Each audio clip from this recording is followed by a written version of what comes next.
Yo, what's going on, guys? Mush back at it with another video. And you know, if I'm doing the OBS setup, it means it's an emergency and I gotta cover this news story. I shouldn't be laughing because this is unfortunate, as you guys can see on the screen right now. On top of that, we are on the Great Wario64's Twitter page where they did make note of it, but Pocketpair, PALWORLD is getting sued. Nintendo with the Pokemon Company have filed a patent infringement lawsuit in the Tokyo District Court against Pocketpair Inc. The lawsuit seeks an injunction against infringement and compensation for damages on the grounds that PALWORLD, the game developed and released by the defendant, infringes multiple patent rights. Nintendo will continue to take necessary actions against any infringement of its intellectual property rights, including the Nintendo brand itself, to protect the intellectual properties it has worked hard to establish over the years. Holy hell, I think the biggest question that everybody is going to have in regards to this is if they were going to take action against Pocketpair and PALWORLD, why did it take this long? Especially in the case of PALWORLD in totality, this is a game that we've known about for a very long time. It's been showcased at big events, a lot of the Jeff Keighley events, I believe like Summer Game Fest it was a part of one year.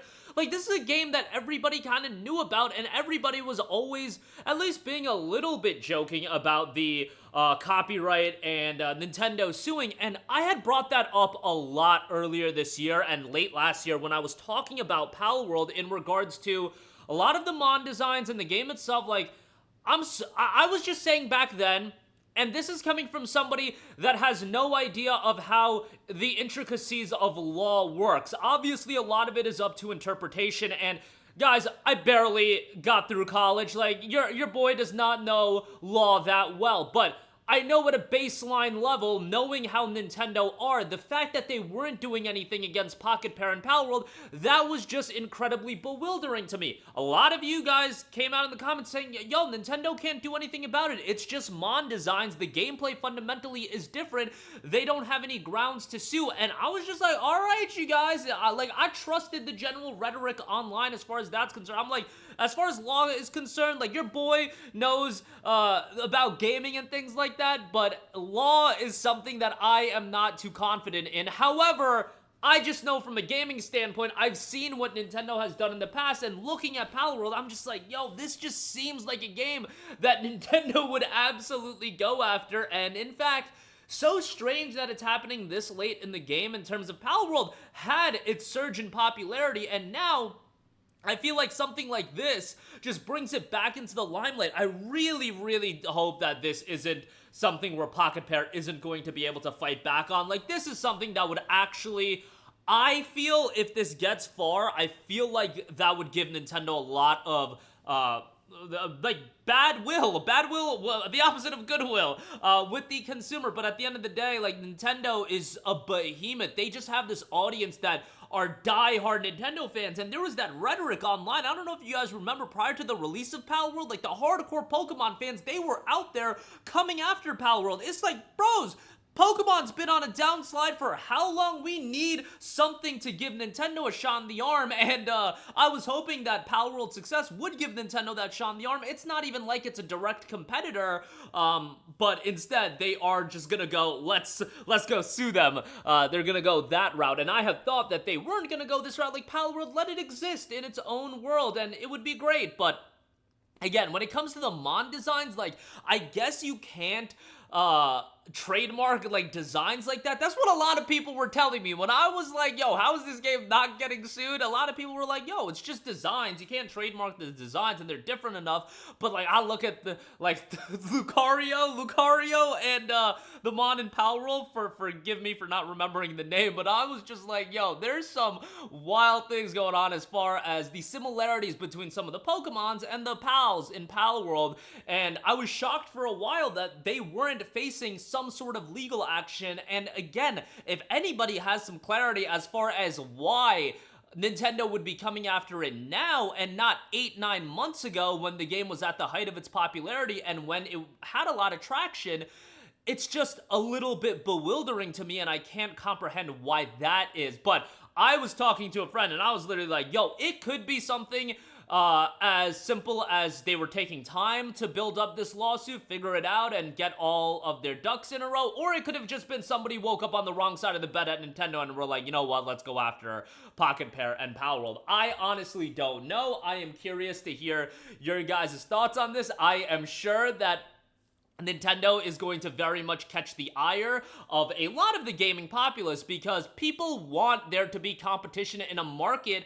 that doesn't have any competition. And I would argue PALWORLD wasn't even ever direct competition as far as what Nintendo brings to the table. It is totally different than what Pocketpair was doing with PALWORLD. PALWORLD has all these survival mechanics to it, and it's a different gameplay style, but the Mon designs were so similar. I always went back to that being the imperative talking point on the game having legal troubles was the Mon designs. The Mon designs were so similar, and I just didn't, I just felt that that was a landmine. You were walking on a landmine as far as that's concerned, and that was always the element of PALWORLD that concerned me as far as facing legal action from Nintendo. And this is a case where we've seen companies bring forth legal action, and in this case, Nintendo, Pokemon Company, they are an absolute juggernaut and a behemoth, and you just don't know if Pocketpair is going to have the capabilities to fight something like this. You saw what happened with that Call of Duty, the MW2 multiplayer that they were trying to bring back up. Activision, one swing, boom,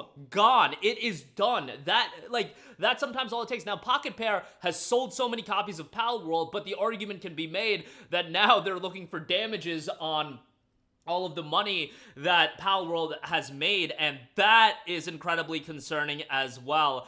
I feel awful for Pocketpair, especially because, like, they are at a bit of a downswing with their game. You're coming at the game at a point where a lot of people aren't playing it anymore, and that's fine. I've said that before. That's not an indictment on the game being bad or anything. It's a pay-to-play game. People play the game, then they move on with their lives. That's the healthy cycle of the gaming world outside of the live service ecosystem.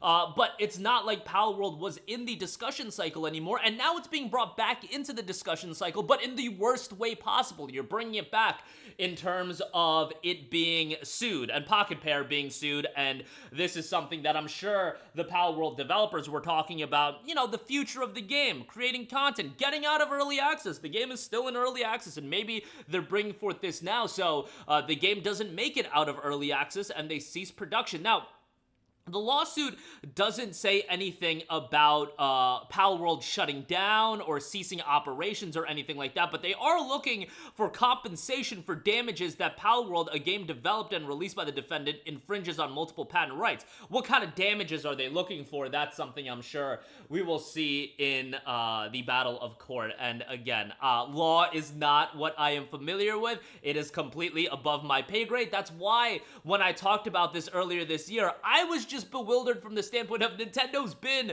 very, very, let's just say, not great to work with when it comes from a legal standpoint. Did Dolphin make it onto Steam? You damn right it didn't. But, you know, that was Valve more so pulling it. But we've seen so many situations of people trying to get works to actually happen, and then Nintendo comes in with the ban hammer, and, you know, it doesn't come to fruition, and nobody's trying to fight against Nintendo from a legal standpoint. But let me know your guys' thoughts in the comments section down below. Interested to hear from you guys, and for those of you that are a little bit more you know, knowledgeable about law, clarify in the comments section where we go from here. Does Pocketpair fight back on this? Do they just cease fire because they're fighting against an absolute juggernaut? Let me know all of your thoughts in the comments section down below. And as always, guys, thanks for watching, and I will catch you guys in the next one. Peace out.